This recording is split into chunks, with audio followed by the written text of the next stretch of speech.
All right, everyone, we're still getting a few more notifications of people who are joining here. We're having great participation for this webinar, so we're going to wait just one more minute. Again, I'm Adam Hops with the National Operations Center of Excellence, and thank you for joining today's webinar. Today's webinar is going to be on the collection, analysis, and use of data to improve traffic incident management. We're going to get started in just a few minutes. As we said earlier, if you do have questions or want to contribute to the discussion, please click there or use the pod there on the right-hand side of the screen so that you can participate. We also have the slides available for download at the bottom of your screen. And for any of your colleagues or for your own reference who might want to view this webinar down the road, we are recording it and we'll post it on YouTube at some point early next week. So please be sure to subscribe to our YouTube channel there on the left, and you'll get updated as soon as that's available.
All right, everyone, this is Adam Hops. We're going to go ahead and get started with today's webinar.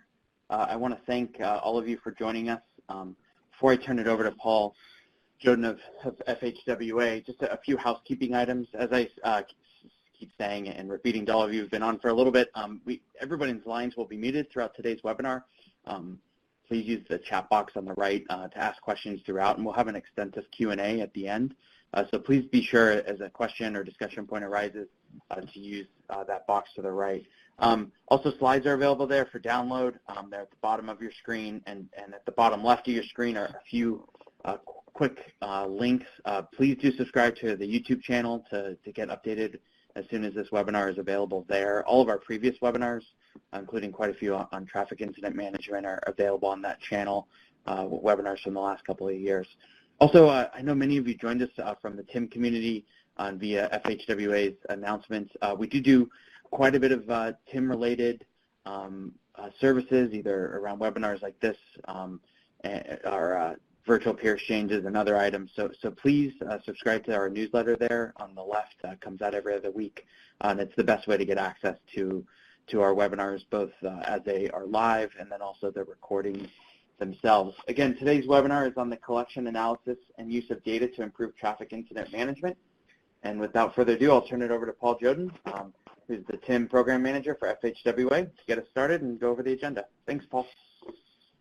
Hey, Adam. Thanks very much. I appreciate it. I appreciate the work that you guys do in cooperation with us at the National Operations Center of Excellence, and I appreciate everyone who is participating with me today, both as presenters, but listening to us, some of our success stories from the last 18, 20 months or so of the Everyday Counts initiative. I think we've made a big jump in the data collection of TIM performance measures. And Adam, I don't see where I can move the slides, so you might have to move them for me.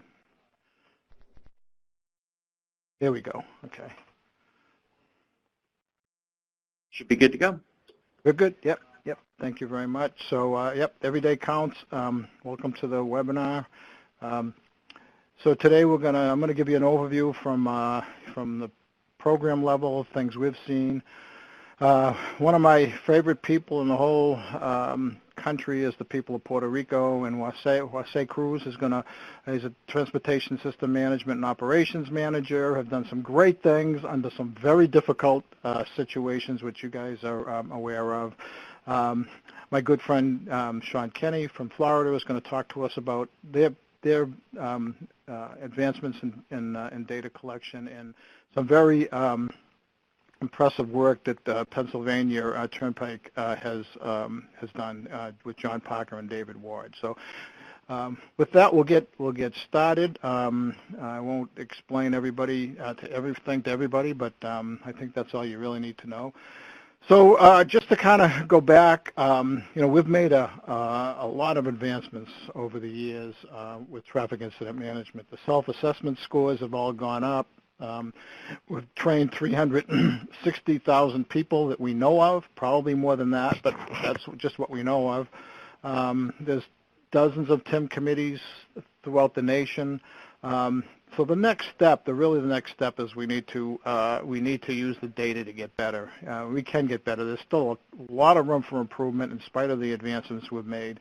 And data is one way that we can make those advances.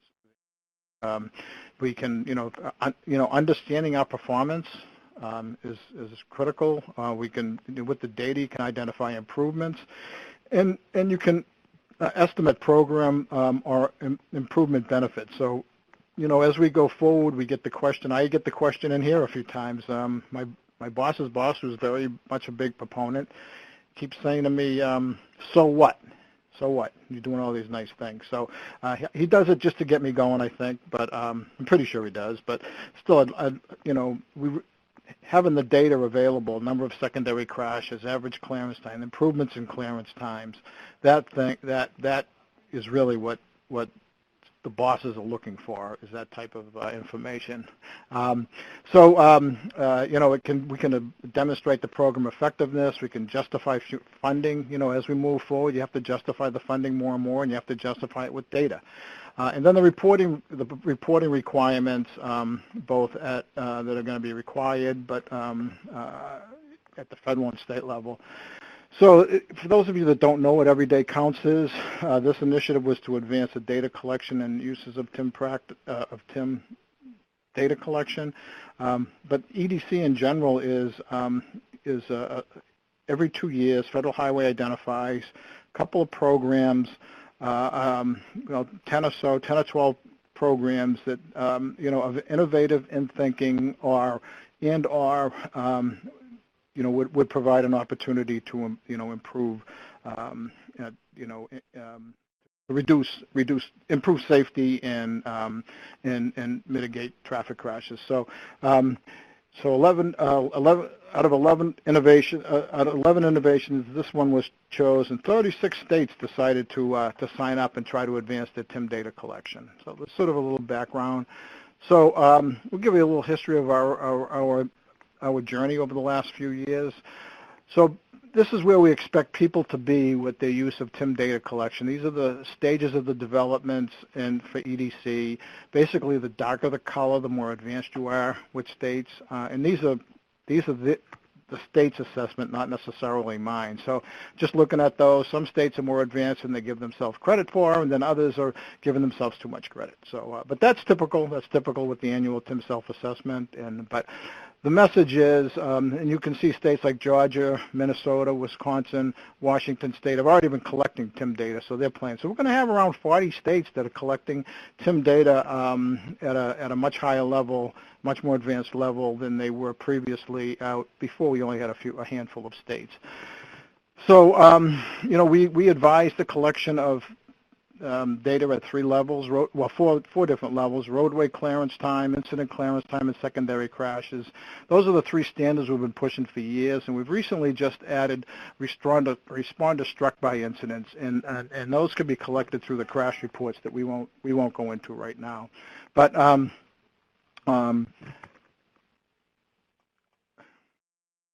so I'm not going to read this slide to you, but we've had many calls with all the states that signed up, and some calls with states that didn't sign up. We've had 15 workshops, 4 peer exchanges. We've provided technical assistance to 15 states. We've held national webinars. A very well-attended webinar was leveraging the state crash report to improve responder safety in TIM. Nearly 400 people attended that. So we've worked with the states listed there on data integration, and we've developed some training modules to help responders with the collection. So basically frontline, either responders or TMC operators, of how to collect the data. So the opportunity for data collection through the crash report, there are various apps. Service Patrol apps are one that we'll hear about today. Computer-aided dispatch, I feel, is the future to increase in the quality and quantity of the data we have. And the TMCs also have been for years playing a role in we feel it's an underutilized opportunity to collect TIM-related data. 17 states now collect one or more of the TIM performance measures through the crash report. Of these 17, 7 states now collect all 3 of the standard performance measures that I spoke about earlier. 9 states are collecting more or new data through the TMCs, and then 6 states are now using it to really identify the training needs or our opportunities for improvement by using the data. So you can see the different various states there that have been great partners to work with over the last couple of years here. So in high level, numerous states have will add roadway clearance time or secondary crashes to the crash report. Those of you that don't know, to get the data collection on the crash report is a lengthy process in many states, so it's going to take some time. Tennessee and Arizona are collecting the discipline-specific struck by, so when a responder gets struck, we're able to collect the data there. And then the 2 states listed, Nevada and Iowa, are collecting, are assisting with training the officers on reporting through the crash report specifically. So I'm not going to have we have a whole litany of success stories you're going to hear about that I won't read all to you, so if you can just read. But the California one is a tremendous opportunity there. There's demonstrating the use of CAD. They're pulling data right from the public-facing CAD and able to look at incident clearance time. So it's not a big lift or a heavy lift once it gets rolling and started. And you'll see the 6 states that have improved their TMC collection through the TMCs. So part of the initiative was to increase the data set, but also increase the usage of the data analysis, the use of the data. So we're going to talk a little bit about that for the next few slides. Kentucky is advanced with the use of Waze and HERE data to better understand and detect incidents faster and quicker. Utah has used CAD in a few of their areas in cooperation with the Highway Patrol to investigate the relationship between the number of incident management vehicles and the user cost to optimize deployment. Some of the data that Utah used was able to be used in a business case to add 13 service patrols to their operation. You're going to hear about the Florida dashboard, but they've done some great work. Pennsylvania you'll hear about today, but some of the other advancements are listed there with Alabama and Connecticut. You can see that one size doesn't fit all, and so it's based on what is best for your area or the country when you're talking data collection. The reporting and messages, the messages that are created through the collection is, how do we tell the story? Taking the data and visually and numerically communicating the data, demonstrating performance compared to the goals. So how do we stand with versus the goals? The number of states that do that already. you can really engage the stakeholders when you do have their attention, and you can tell them a story and sell them better when you can explain things a little with data. So hopefully in the end we can change behaviors and of responders, drivers, and really the decision makers need the data. They need the data to support the program. So some of the success stories that we've had with applying data to make changes.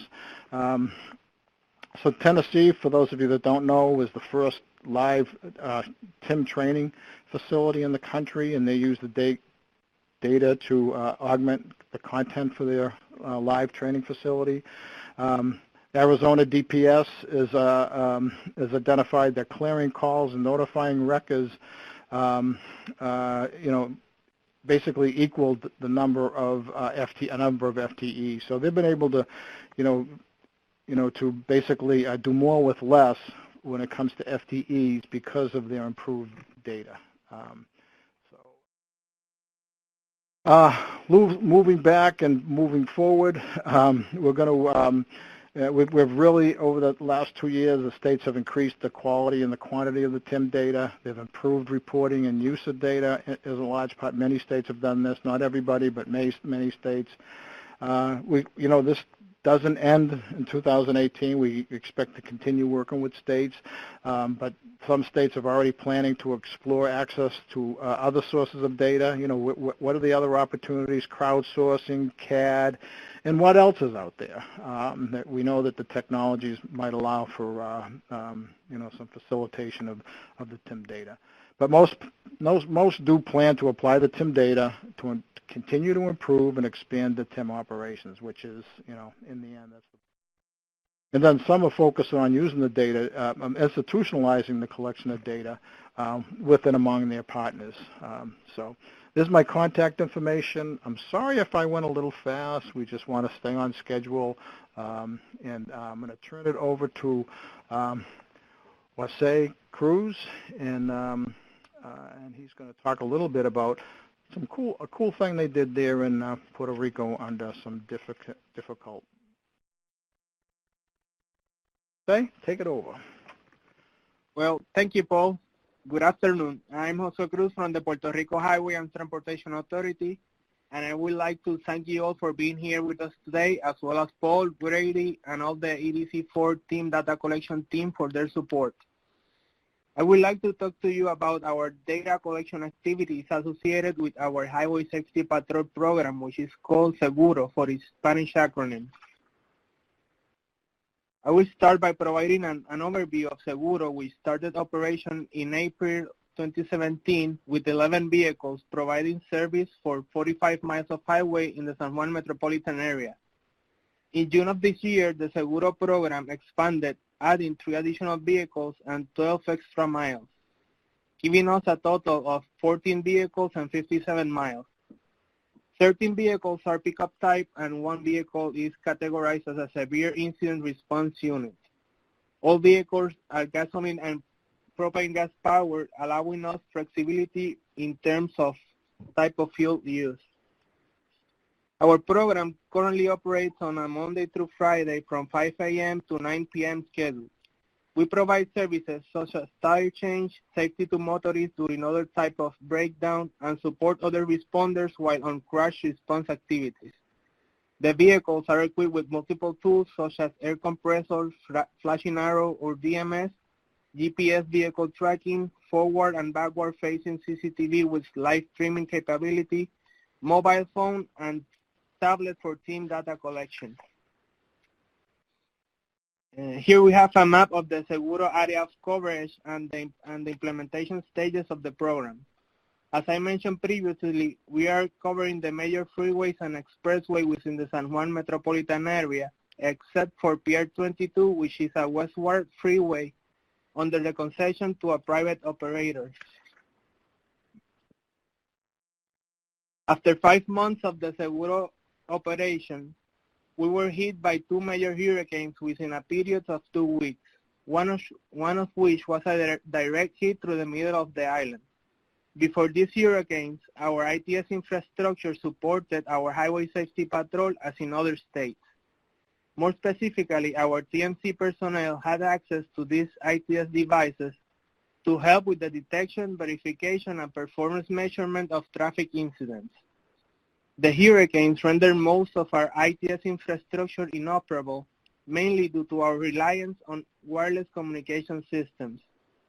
These systems were affected by the loss of the line of sight between communications links, which interrupted the communication capability. The right-hand picture shows how the TMC communications were left after the hurricane. The chart on the left-hand side shows how the data collection capabilities were affected right after the hurricanes. The total monitor incidents are incidents for which we have data for a complete TIM timeline from detection to clearance.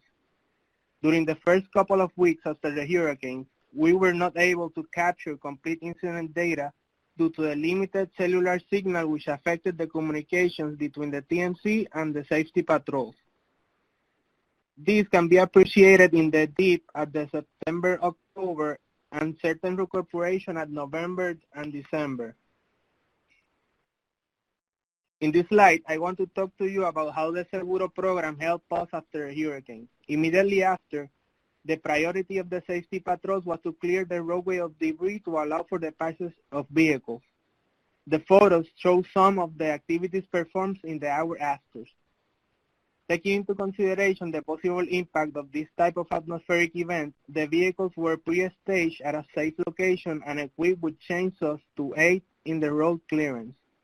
This effort lasted a couple of days, and afterwards, they returned to their somewhat normal team duties. In the next couple of months, when the cellular communications were partially reestablished, we continued with the team data collection efforts and resumed the video feed from the safety patrols. The in-vehicle CCTV capability has proven to be an invaluable asset since it partially filled the gap left when our regular ITS cameras went down.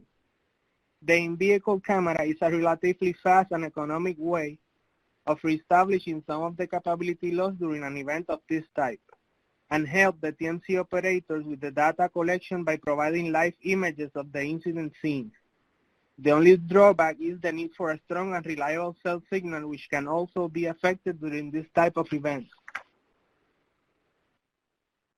Now, I will provide you more detail on our data collection efforts, how they were affected, and how we managed to recover this crucial capability. As I mentioned earlier, the hurricane affected us in the early stages of our safety patrol program. Initially, we had to reduce the hours of operations and the bit length due to safety concerns about our operators. This reduced the quantity of data collected when compared to our normal schedule. Another factor that affected the data collection was that the traffic volumes were lower due to the shortage of gasoline and other factors. We also had issues with many motorists using the shoulders to make phone calls, since these were the only areas that had cell phone signal coverage. Since the cell signal coverage was spotty at best and our radio communications antennas were damaged, the first few weeks the data had to be collected manually by the operator, which then provided the forms to the TNC for manual entry in our Excel incident database. An example of the manual entry form is provided in this slide. The data collected through this form is formatted in the same way as the mobile app data entry fields to allow for compatibility. As the cell signal and radio communication improved, there was a transition period in which the TMC operators assisted the safety patrols in the data collection duties. This was possible because the TIM data collection app was accessible from the vehicles and the TMC and the changes as reflected in the app in real time. Our data collection app was developed using the Microsoft Azure platform, which is cloud-based. It was developed by the Highway Safety Patrol contractor with the input of the TMC personnel based on the data collection needs. It was developed in approximately 4 months, which accounts for the needs assessment, technical development, and initial testing. The vehicles have tablets for data collection, while the TMC uses a web browser to access the app, and it allows for exporting the data to Microsoft Excel. There are several key factors to discuss here. First is the app's cloud-based component, which allows for the hosting outside of our facilities. This is an important aspect to consider if your facilities are retrofitted to facilities not designed to a 24/7 emergency operations capability, since it will allow for an uninterrupted data collection in the case of a power outage. Second, that is that the platform used for app development allows for a low cost and fast deployment. This could be used by other jurisdictions that are in the initial TIM program deployment, such as ours, to help gather TIM data, which then can help you make the case for additional program funding to develop other types of functionality within the app or explore other alternatives. This slide shows the Safety Patrol Operator app interface. The first screen allows the operator to change from off-duty to on-duty and vice versa at the start of or the end of the shift. While on duty, the operator then can create a new ticket, which opens the new incident screen. In the new incident screen, the operator will select from predetermined options. To give you specific examples of a few, these are who requested the service, which unit was assigned to provide service, the time that the unit arrives on scene, the location with specific coordinates gathered from the tablet at the time of clock-in. Was the incident located at a construction zone? Was the incident classified as secondary by the TMC? Was another safety patrol dispatched to provide support at the scene? And what type of service was provided? Finally, we can also verify if a tow truck was needed during the incident. Some of these fields are added to the app later based on our needs as identified by the TM personnel to gather more specific data. The next couple of slides will present the TMC operator app interfaces, which include dashboards, incident creation, and administration capabilities. Initially, after login, the TMC operator is presented with the dashboard aid screen, which shows several graphs from different performance measures tracked. Not all performance measure tracks are shown here. The operator can then select the time frame for data presentation, which could be 7, 14, 21, or 31 days. The dashboard B screen is similar, but presents other types of performance measures. These screens are mainly used by managers and supervisors to get an overview of the performance measures at different time frames.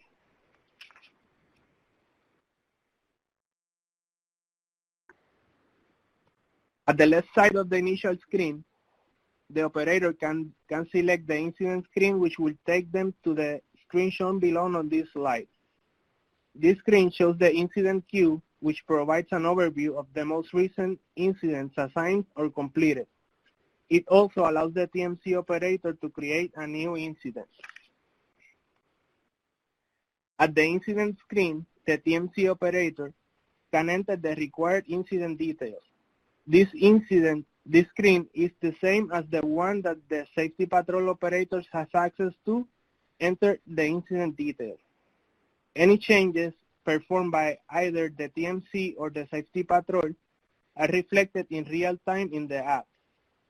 This feature allows the TMC to provide support to the safety patrol during the data collection process, allowing the safety patrol operator to concentrate on other duties, such as traffic incident scene control or other type of on-scene duties. To recap, the TIM Data Collection app allows us to collect the following types of data: who requested and who opened the case, which unit is assigned, the incident location, the incident and service types, the incident timeline, and any other incident characteristics that can help us identify special situations that we look for.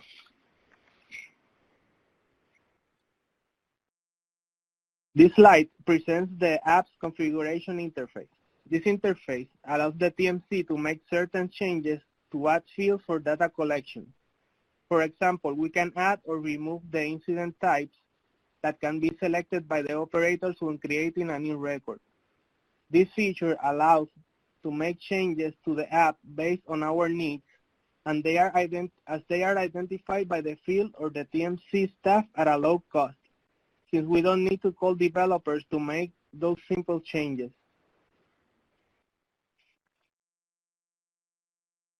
Now, I will describe what data analysis we're performing with the data collected and for what can we use that data. In terms of data analysis, we prepare a monthly report which allows us to identify monthly or daily and hourly trends. These trends help us analyze the TIM timeline, occurrence of secondary crashes, incident classification, incident hotspots, for how long and what type of services are we providing, and other special situations. The graphs presented here show monthly trends for average service time and total incidents assisted by Seguro during the last year. Notice how the average service time and the total number of incidents changed at September and the following months due to the hurricane's impact on the island. The daily and hourly trends provides us information on what day of the week and at what time of the day are we experiencing higher numbers of incidents. In this case, Friday is the most active day, and the PM peak hours are the most active hours. After we collect and analyze the data, we can use it for decision making on resource allocations, such as at what time do we need more resources in the field and where do we need those resources. We can also identify special situations that affect the traffic incident management activities. Using the data, we identify that incidents that need a tow double the service type, as it can be seen in the graphs at the right-hand side of the screen. Excuse me. We had a general idea that this was a problem for us, but the data collected through the app confirmed our suspicions. Therefore, we added a specific data field in the app to identify when tows were needed and track that specific performance measure. After we identified problem areas, we can present them to upper management or other stakeholders and use the data collected to make our case and recommend actions, such as to change policies or enact new legislation to address those problems. Also, the data collected and analyzed is shared with our team stakeholders at team meetings to discuss lessons learned during specific incidents.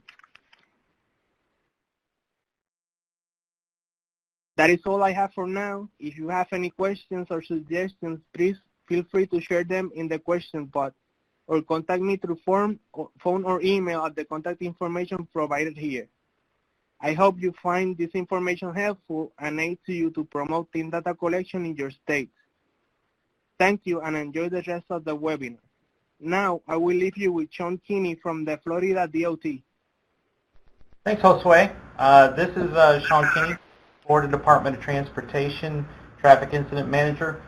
Talk to you a little bit today about what we're doing in Florida with our TIM performance measures and our development of our dashboard for those.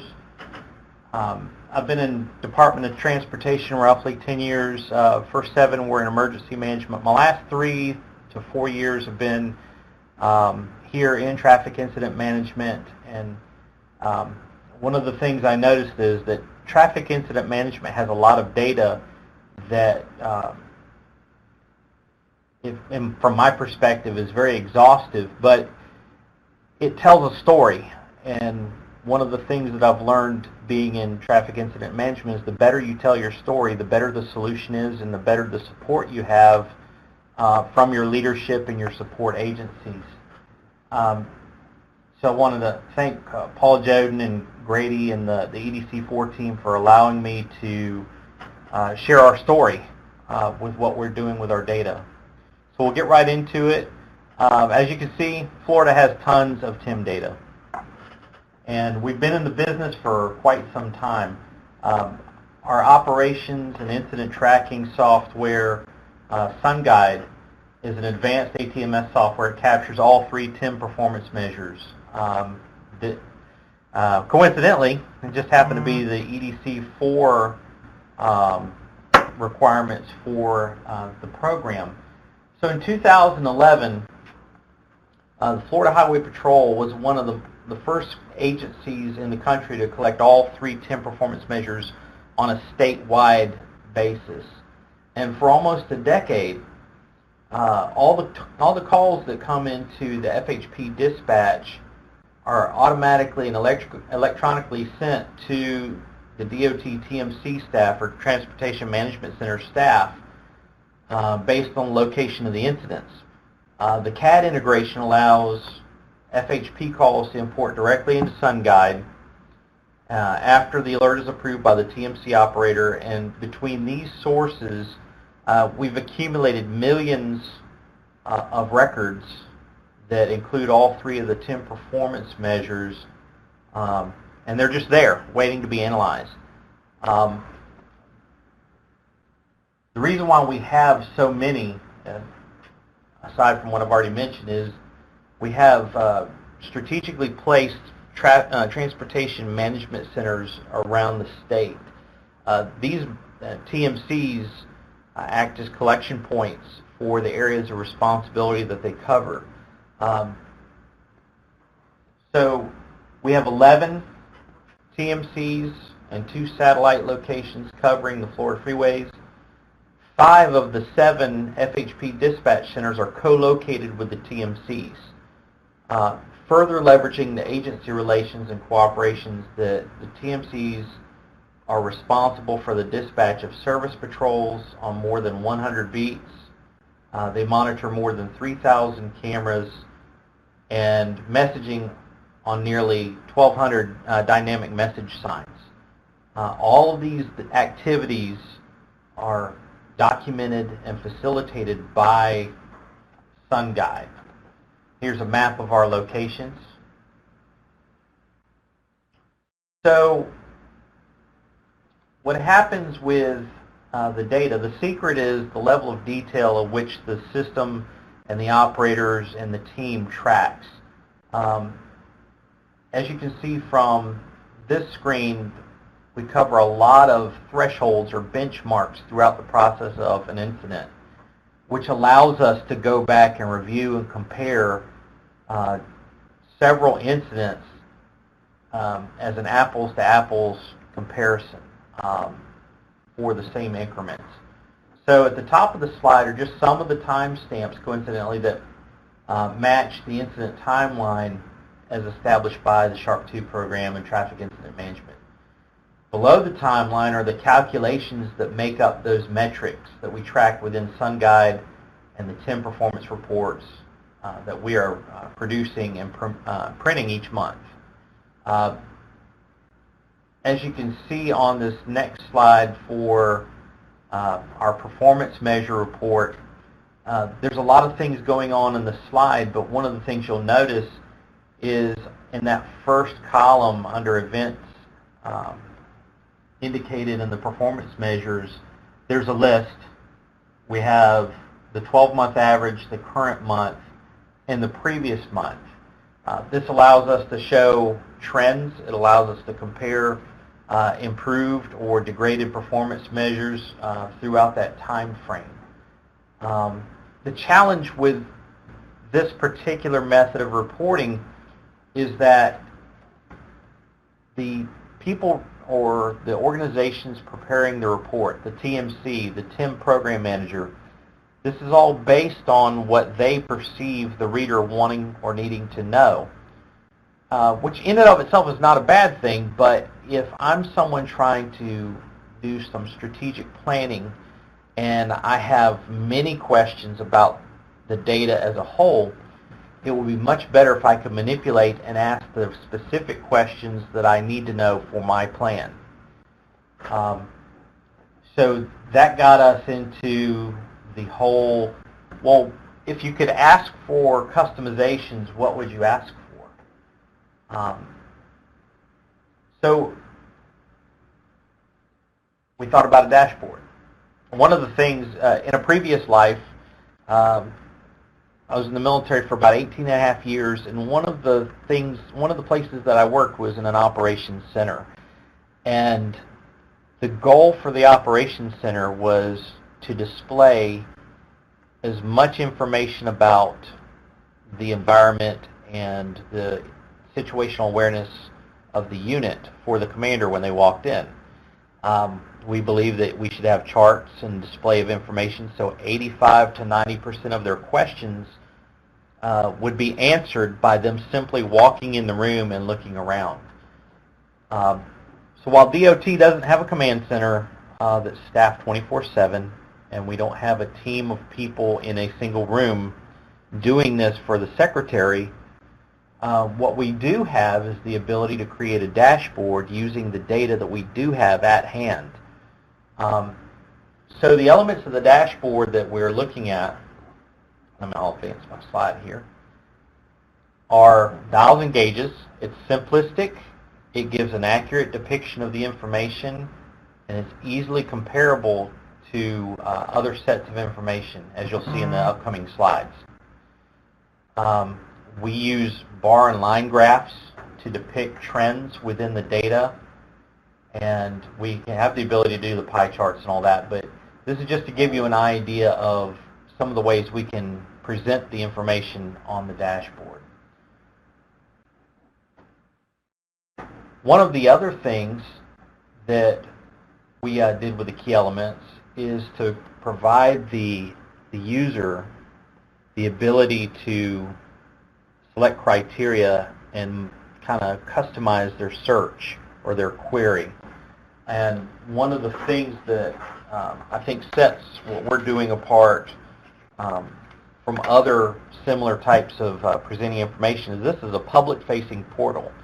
Anybody in the state, anybody that can get on the internet, anybody that can do a search for TIM performance measures or Florida DOT will be able to see this data because it is a public-facing portal for incident response to gauge performance within the disciplines. As you can see in that first, we can pick the time frame.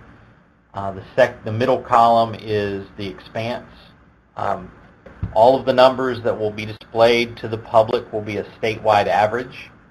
But the data itself within SunGuide is searchable by district, county, roadway, and with some manipulation we could actually put that on the dashboard if it was requested to go there by leadership.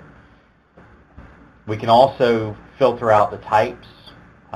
What types as crash, is it a debris, disablement, other. This is all because the incidents that are created in SunGuide are submitted by Highway Patrol, they're submitted by our Freeway Service Patrol, our Road Ranger program, and while I'm going over how we're getting the information, I'd like to brag on our TMC staff and our traffic incident management teams because they're the boots on the ground and they're the work that they do. The high level of quality that they present to us allows us to have this kind of clarity and ability to search by. So here's our dashboard. As you can see, we talked about the dial representation. You can look across. We have all three EDC4 requirements for the performance measures displayed, and we have our component there on the far right side, which is our Road Ranger average time on scene. So that tells us how long our Freeway Service Patrol is being utilized and can kind of give us an idea of operation hours and staffing levels based on how long our patrols are out there. You'll notice each one of the dials has like a dark blue inner ring. That inner ring will be previous year fiscal year data, and the outer ring is current year, so you can get at a glance comparison where we were at last year versus where we are now. And if you click on either one of those rings, it'll take you to a graphic representation by month within a fiscal year or a calendar year, or you set the parameters of what those numbers are month by month. So you can see how we're doing and what the impact is to the traveling public and our responders. Go to the next slide. This is our roadway clearance time over time. So this will just give you an idea. I won't read through all the numbers. And we have secondary crashes over time. All of these views can be manipulated. All of these views are backed up by SunGuide data that we can produce reports for, which helps out leadership. If they see something at a glance that they want to get a little more detail on, they can pull up the report from SunGuide through the TMCs. All of this data, go ahead and mention this, all of the data that we present here will be a month old when it is presented to presented on the website. The reason for that is all of our TMCs have an audit process where they go back and verify, make any corrections, make any changes to the data based on what they found for information that was submitted later. So everything on our dashboard will have been verified and double-checked and audited before we present it. But it is an automated process. It requires no personnel to go in and update the dials every day or every month. It's all directly fed from SunGuide. It's all automated. You could not touch it, and it would update every 30 days with accurate, verified data. One of the other things, talking about the page as we come to a close, is down at the bottom of our page you'll notice there's a TIM performance measures, and there's a hyphen, Florida Highway Patrol. Because the Florida Highway Patrol shares their crash data with us, we are able to display or share with them that data. They already have their crash data, but they have something called Troop Track.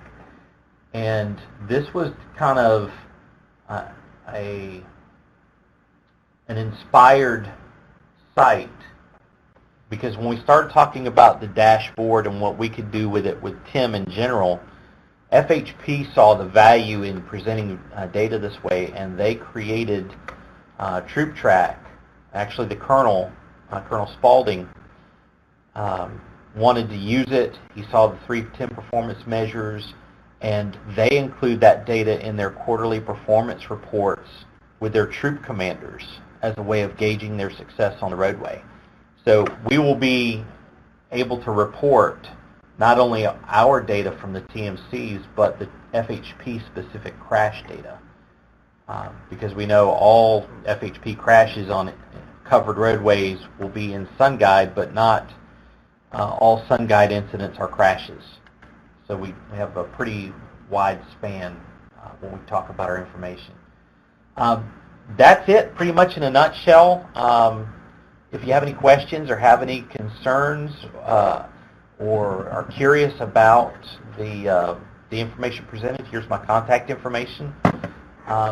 Next, I'll be followed by the distinguished gentleman from Pennsylvania, DOT, Mr. Parker, and I will turn the floor over to them.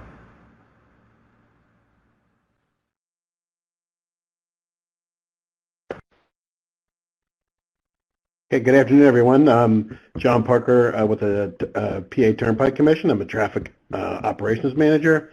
With me, I have, I'll let him introduce himself. Dave Ward, I'm with the IT department in the business intelligence. Today, we're going to go over what we've done for the TIM timeline and also what the data we've gotten for our authorized service providers, actually our towers, and how we measure that information. So just to start out here, how we collect the data right now, we have a multi-agent dispatch system. We're kind of unique here. We actually dispatch all of our fire, EMS, and towers from this particular, from our TOC. So the call comes in, and we actually dispatched and have contracted services with all three of those entities. We also have a Troop T, which is a state troop, Pennsylvania State Troopers. Troop T is actually assigned to the Turnpike, so we actually have our own law enforcement for the actual Turnpike itself. Want to give you a little bit different perspective because we're kind of unique in that way. We monitor 552 miles of roadway. So basically we have a CAD system. Everything's preloaded into the CAD system. All the events come in through either the County 911 center or through our Star 11 or through the 800 emergency number, which our traffic operators take the calls. The business need here was kind of unique because we actually have a lot of feeds that come in through Waze, Interx, AccuWeather. We have a contract with Interx and AccuWeather that brings data in, and all that information gets into data lake we have. And Waze, we are a connected partner with Waze, so we actually feed and get information from Waze, and we wanted to kind of use it in our incident timeline. So we had to take all of this information and kind of throw it into a big lake, and I'll let Dave talk about that a little bit more, but just to emphasize, what do we want to see, how do we want to see it? We have all these data feeds coming in, and then how do we actually start defining all these data items and where the data comes from, and what field should be utilized for the particular TIM timeline. So with that, I'm going to let Dave take over a little bit. And okay, I'm not going to get real technical with this slide, but one of the main keys we wanted just to point out is when you have a lot of data sources coming together, you have to find the ways to link the data. And you'll notice the two yellow arrows towards the bottom. Our key elements are date and then milepost. So everything that we come in, we have to try to connect that to a milepost. Our INRIX, AccuWeather, and Waze data, we go by that long to our milepost and map it to the closest point. Some of our other data sources already have mileposts in, so they're a little bit easier. But we try to bring everything in to a central location, which is our data lake. That way it's used by more than just our dashboards, our GIS, or any other application.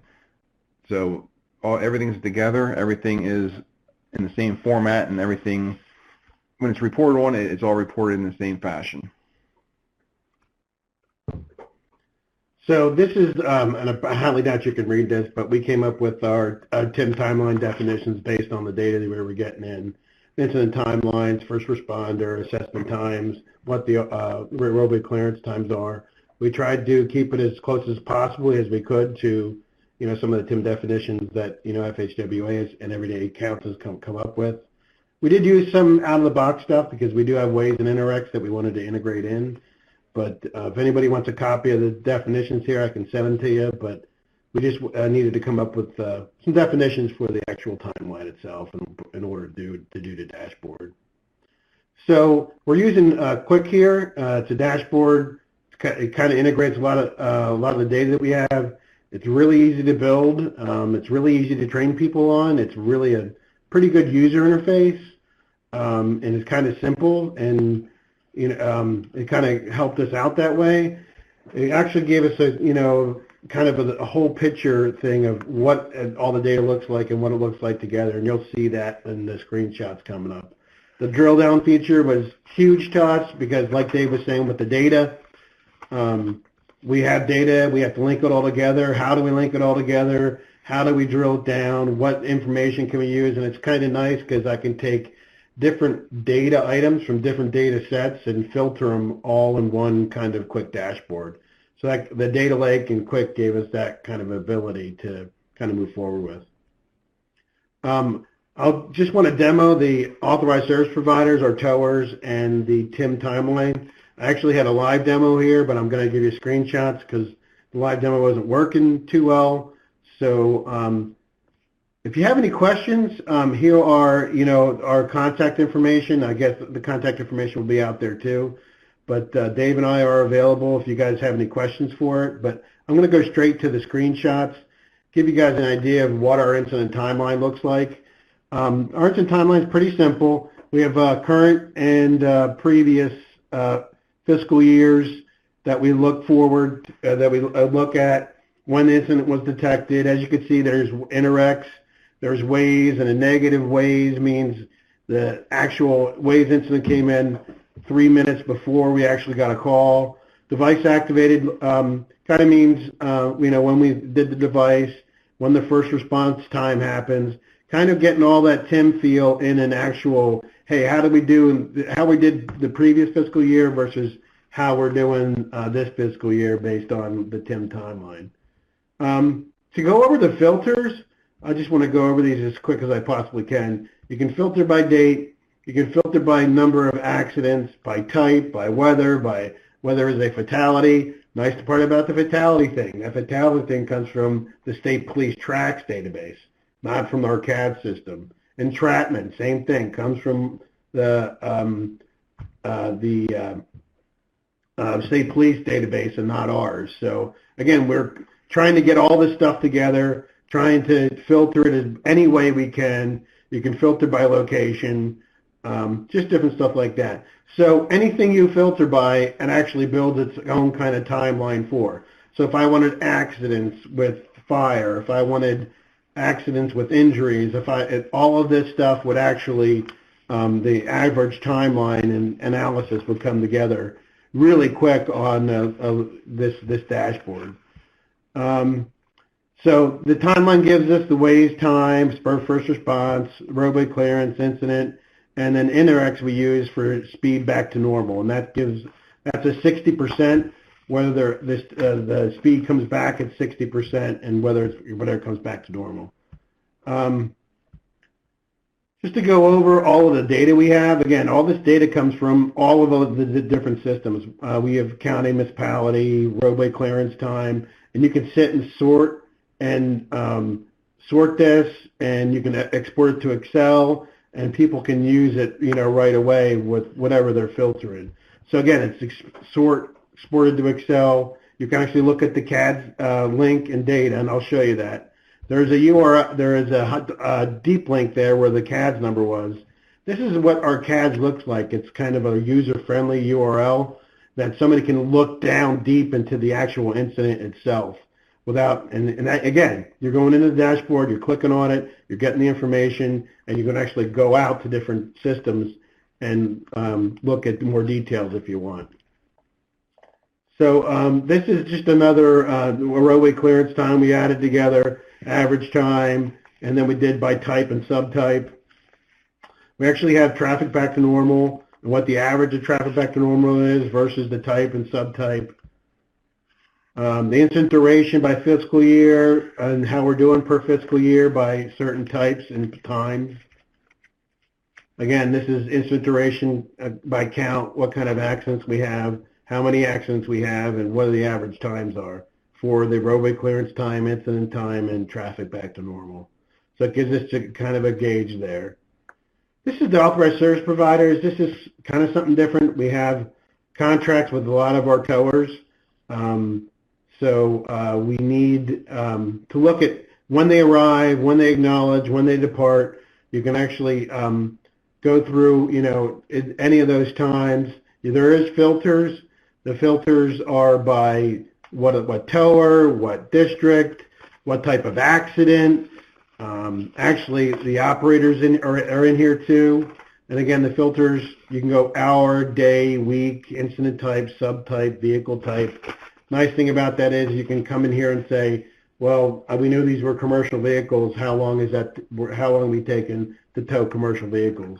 Operators in here, and whether it was their entrapment or not. The other thing about this TIM thing is valid versus invalid that this dashboard kind of gives us. We know we have invalid information because everybody doesn't do their job 110% correctly. So the valid actually has whether we got an acknowledgement time, whether we got an arrival time, or we got a departure time, or any of those things are missing, we call them an invalid record because we have no way of tracking them. Now, our thought is the TOC manager will go back to those particular operators and say, what happened here? So that's, again, this timeline helps us clean data. So that's kind of the types, the filters. just to give you a little bit of, here's all of our towers and the incidents they've had, number of events and the time it takes. So we can go back to our towers that we're contracting and we pay money for and say, hey, you guys are doing a bad job at this or a good job at that. So it gives us the ability to do that. And again, how good our operators are doing. Our CAT operators, our the traffic techs that put stuff in, are they doing good? Are they putting the numbers in? Are they putting the times in right? So we have a way of looking at that now. And again, looking at different measures, trends, filtering out anomalies, all this database stuff gives us a good feel for how good our data is going in. So this is pretty interesting. This is just the average time, people are taking and insufficient funds. If somebody goes out and does a tow and the person doesn't have money, the tower actually tries to bill us for it, and we actually give them money for the insufficient funds, and then we actually go after the person to try and get that money back. So the tower's out there, and they're still getting money for it. It's not as much money as a tow is, but we're still paying them to go out there and tow. That just gives us the cost for insufficient funds, the number of insufficient funds. The nice part about Click is it gets everything out into an Excel spreadsheet, and you can sort it by Excel, and it gives all the details you want in Excel, and you can pull all that data into Excel. So that is the end of my presentation. Again, if you guys have any questions, feel free to give us a call, and we can go from there. And then with that, I'll hand it back over. Paul. To Paul. Yeah, I got it. All right. So a few thoughts there. There's been a learning exercise for me in this whole concept of the data lake and the opportunities of integrating data from different sources, and how we're better able to tell the story is extremely beneficial. I like the idea of drilling down to the tower, to the specific towers, and see how they're doing and be able to compare towers with each other. I know of at least one state police organization that's looking to drill down to the trooper level to see how they're doing with their clearance times and their secondary crashes. So basically, they have the data. It all goes into a big database, and you're able to query it any way you want if it's put together properly. And so you'll be able to look at performance of what's expected from the troopers at the ground level.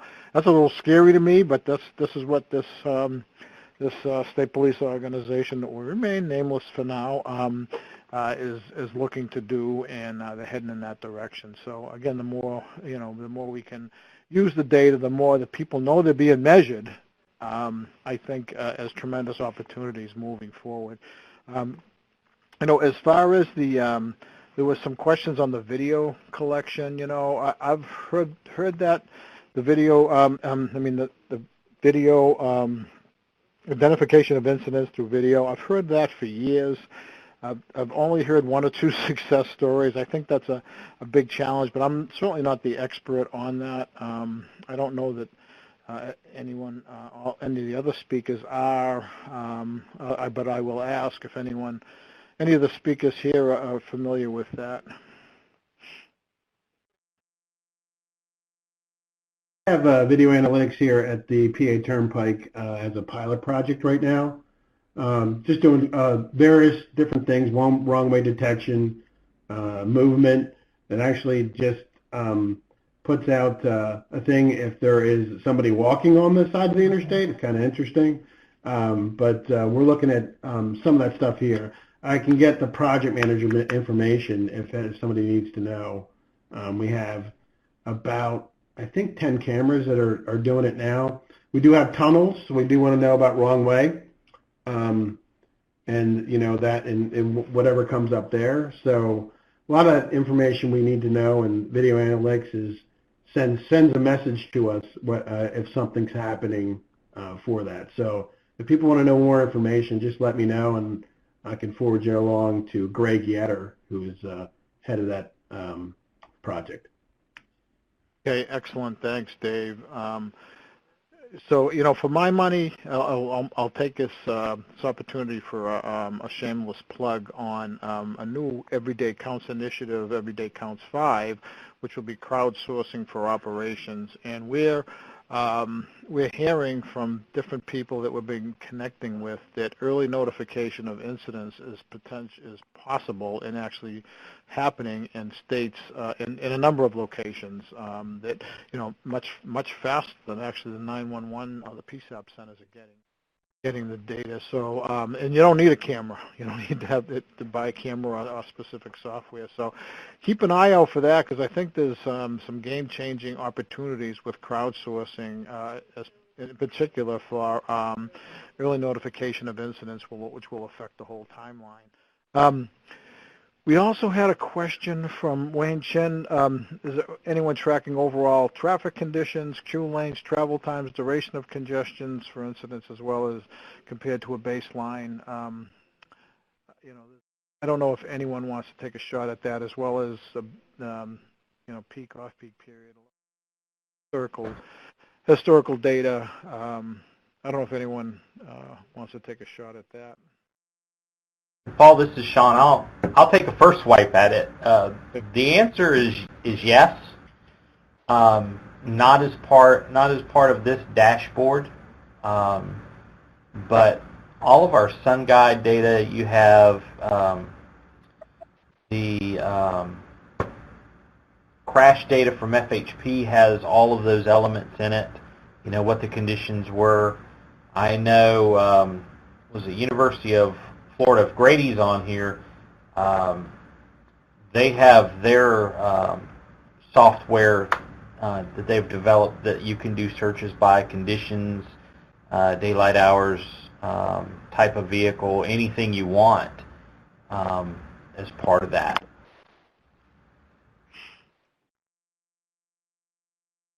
I don't know if Grady, if you're still on, or if you wanted to talk just a little bit about that.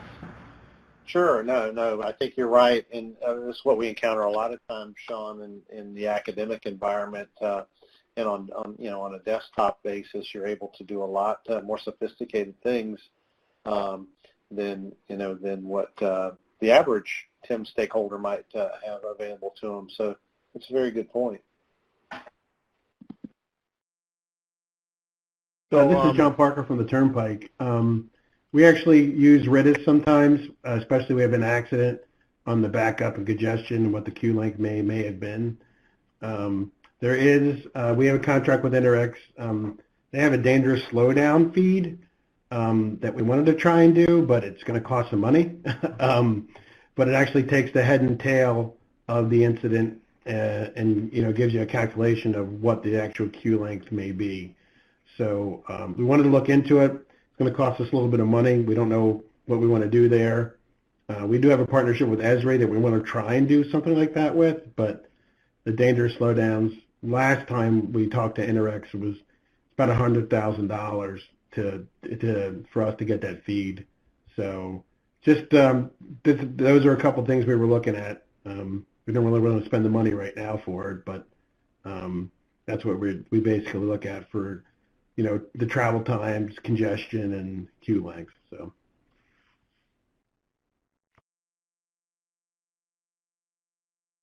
on that question, this is Vaishali Shah. I'm a part of Paul's support team. The question of queue length, travel times, I know Virginia Department of Transportation looks at that, and they're working towards developing a decision support method so that, for specific queues or specific types of incidents at specific times of day, they would have a different response strategy, whether to clear the incident real time or to just push the crash to the side of the road and come back later to clear up. So that's one state.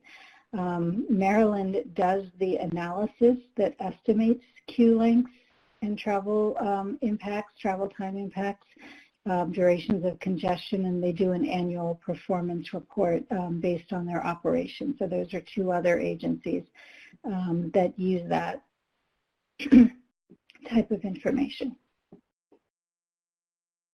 Thanks, Vishali. Another question was how are the incident type minor or major defined? I can say that I'll give a quick answer then ask the others. People throughout the country are using different, have different standards for that. But the MU2CD also identifies, minor is 30 minutes or under, and 90 minutes is a major. That's estimated time up front. So, and then, of course, we all know that those incidents, the estimated incidents that you estimated 30 minutes or 90 minutes can turn into something else. So it's a very difficult thing to do. But then others are also looking at, injury versus non-injury crash, then heavy wrecks, which leads to Mike. So I guess I'll ask our presenters because Mike also asked the question: Do you separate the Florida and the Turnpike separate out heavy vehicle incidents from analysis? So if we could go with Dave and John first and see if you guys could give a little bit of information on the heavy wrecks and the different levels, how if you guys look at that. Again, we have through our TIM timeline, Dave reaches in the tracks to see if it was a commercial vehicle was involved or a passenger car. So we can know exactly with the commercial vehicle how long it took or how long it took to clear. So we have that information. It's available to us, and we definitely try and look at that. John, do you guys do anything with the timeline or the heavy wrecks versus the small wrecks? Yes. We have a rapid incident scene clearance program, and as part of the, we have a method of tracking those. We give them a SunGuide incident number, just like any other incident, but there's an additional layer outside of SunGuide at this point where we identify them as risk events. So on the dashboard, no, at this point in time, but if someone had a query, in fact, we did it when we changed leadership here in traffic ops, where our secretary and assistant secretaries were wanting to know where we're meeting the open roads clearance time goal of 90 minutes, how many of those were risk events, and how many of the risk events met the open roads requirement. So we do track it, and we do measure it, and we do have the ability to sort by it, but it's not as part of this dashboard that we'll be displaying to the public. Yeah, so that program that Sean's talking about is a towing incentive program, where the clock is ticking for 90 minutes, right, Sean? Well, they get 60 minutes to respond, and then once they get a notice to proceed, they have a 90-minute window that's incentive-based. Yes. Right. So the clock is ticking, and they need to measure that performance. And but that's been a long-standing program in Florida and a handful of other states as well. Once states usually adopt it, they stick with it. It's a very good towing incentive, rather than have the towers or the recovery contractors bill you by the hour. So there's an incentive to get out of there. Let me see. Vishali, did I get all the questions? Let's see. I think the majority of the questions have been addressed. Yeah, I don't know if there's any new that have come out. There's someone that asked about statewide TIM measures of effectiveness. Should there be further classifications in terms of types of crashes rather than using state out averages? It's just been recently input. So I think most of you guys presenting today will have thoughts on that, and I'll give my 2 cents, the answer being yes. So maybe we'll do a quick roundtable, and it's basically, again, the question is, should there be further classifications in terms of types of crashes rather than using straight averages when you're looking at TIM measures of effectiveness. So I'll just comment on that for a second. The answer is yes, so I agree with Vishali. I know better than not to agree with Vishali. But, you know, that's the ideal. That is where we want to head. But I would caution people on starting simple and then expanding. But what I have learned, being a non-data guy in a data project, is what goes in comes out. So if you have a database with the specific data elements and it's set up properly, you can do almost anything you want to do, anything that you want to, identify of interest. So that's my 2 cents. How about anybody else on the panel that has any thoughts on that?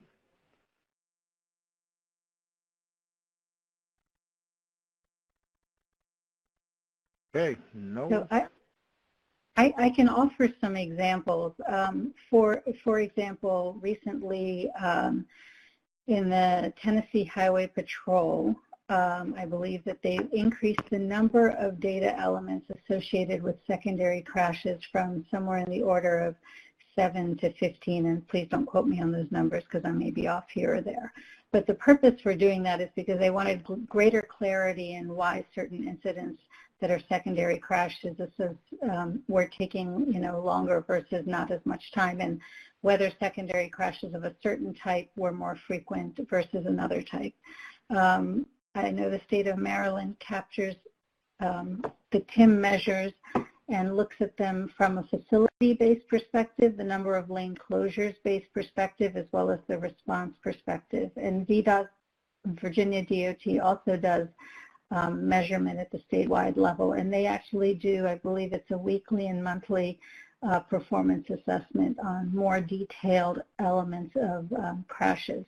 So there's, I'm sure, many other states that are going at greater levels of detail, but as Paul said, start simple, and when you need more information, then you can sort of pull that from the analytics side. From the collection side, it's typically easier to collect more than to go back and ask for more multiple times in terms of the level of detail.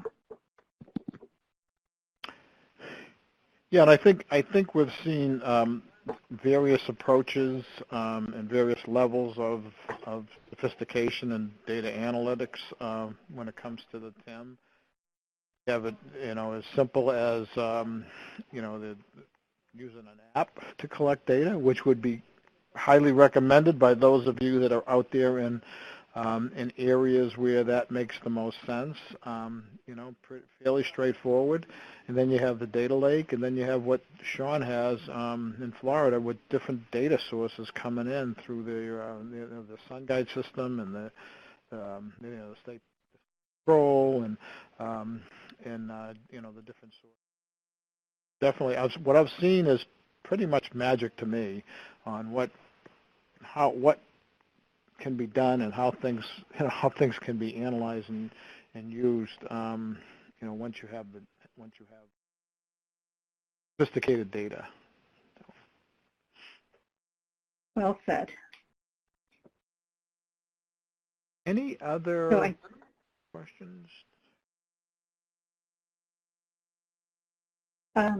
There was a question Wei-An Chan asked, what is normal traffic and how do you consider that in terms of the length of history when you're doing comparisons with effects of crashes and the value of TIM? I'm presuming that's the context.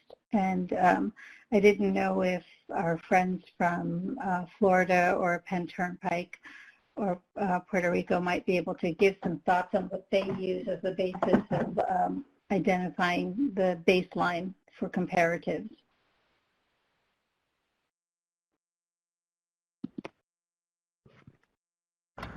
Well, hey, I guess me and Dave want to take a shot at the traffic back to normal, or on how we try and do it with our InterX data.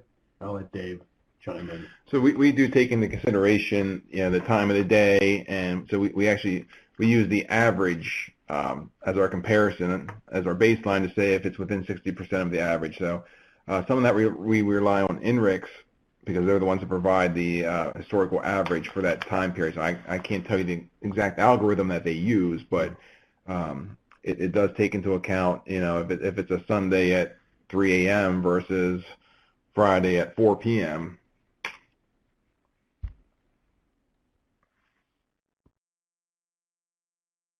I think that's the future is going to look at historical data as it compares to real-time live data. I think that's where we're seeing folks head with the crowdsourcing and INRIX and HERE data, and I think that I think that's what we'll be seeing, and really not part of this overall push for the TIM-related data and performance measures.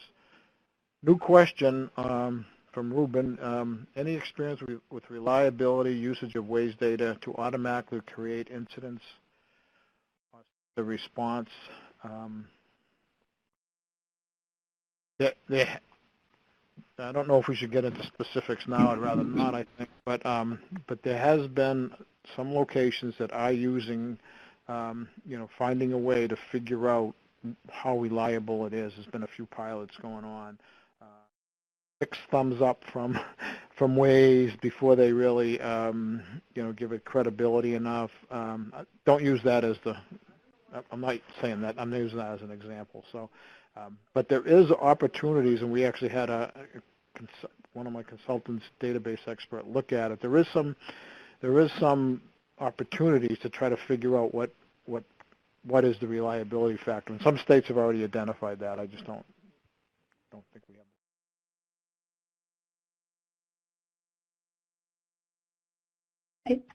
I think Florida is doing a little bit on that. Am I correct in that, Sean?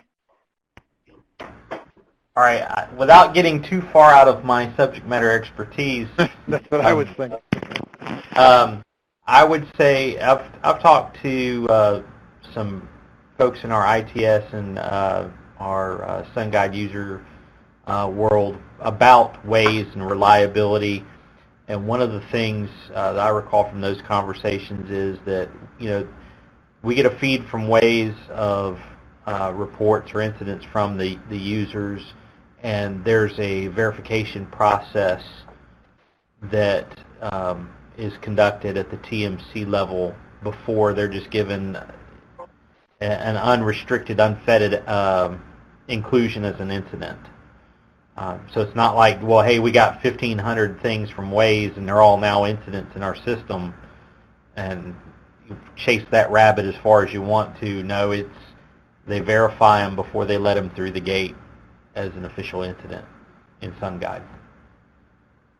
This is the PA Turnpike, John Parker. We kind of do the same. We do the same thing. We have an early warning detection tool that combines InterX and Waze, so we know the slowdown's happening within that half-mile segment, and then we get a Waze report. Kind of gives a reliability and verification there. And then if there are, right now we're using kind of like the baseline of like a 2 confidence, 2 thumbs up, and a 5 reliability, to at least look at the incident, look at the traffic. If there's a camera in that particular area, we can look at the traffic at that point, that point in time. So we have an early warning detection tool that does brings in weather and the InterX data and the Waze data that's available to our duty officers and our traffic techs, and it gives them kind of a active watch points throughout our system. So we've been looking at Waze. We are a partner for Waze and a top contributor, and there is a Waze conference October 22nd and 23rd up in New York that the Turnpike will be attending to start getting more information from Waze. So. Excellent. Thanks, John. I appreciate you guys, get surprises all the time. We find out different things you guys are doing. That's really fantastic. Well, I think we'll wrap it up. I seeing some friends on the participant list, but I've seen a lot of new names out there, and I'm hoping your data folks that can help with the traffic incident management efforts and the mitigation and reduction of crashes and the time on scene. It's very important when we're talking about safety and movement of freight, congestion mitigation, and so you new players, so whether you're new to TIM or you're data experts and wanted a little bit more information, there's some information there, and I do have a little bit of contractor support left for any technical questions or any technical needs that you may need, any questions that might help with the TIM related EDC questions. So please feel free to reach out, and we all those of you that aren't really responders, but you can be a very important part of the responder community and participation in helping with some of the technical expertise that I know many of you have, and so we welcome that. I know the people in your area welcome it. Or if they don't call me, we'll talk to them about it. But again, thanks very much. I hope everyone enjoys the rest of their day, and we'll call it. Adam, did you have anything in closing? No, that's it. Thank you so much to Paul and all the presenters. A recording of this will be available next week, so follow our YouTube channel, get that recording, and share it with your colleagues. Thanks, Paul, and everybody else. Thanks, everybody. Appreciate your help.